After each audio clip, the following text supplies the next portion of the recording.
Hi guys, it's Jose the Jordan brand there. So it's again about like engage Joe. How if you want to master skates. Today's the video that's all about. If you want to master skates, he'll be giving you the basics. So Jordan soko to holiday. Stand course. Alright, hello guys, welcome back to Jose B Jordan channel. Today tugenda kuba tuyiga engeri gy'oyinza kumastaringamu some skills eza skates. N'engeri gy'oyinza okuba ng'ogibalansingamu gwe beginner. N'engeri gy'oyinza okuba ng'ogiyigamu amangu. Keep to the channel, subscribe and like and share.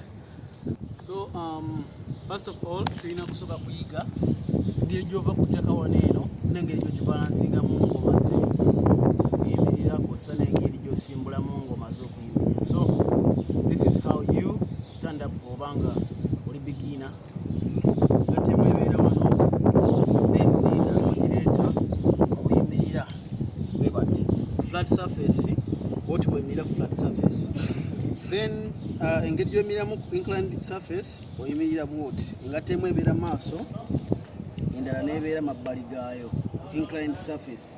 Eno engatto yebeera ewakkirira then eno negyesimbamu bwetyo so that osobola okuresistinga the incline nga oli ku flat surface. Ate era still bwoti engeri gy'ogisimbulamu nga onootera okuvuga bwe bati bw'osimbula oyimirira bwoti. This is how you stand, and then kuno okugulu kwe kubeera ne force, then kuno kwe kutwala weight. Force, weight. Force ogisa kuno ekusindika weight y'omubiri n'ogisa kuno n'osobola okuba nga otambula like this.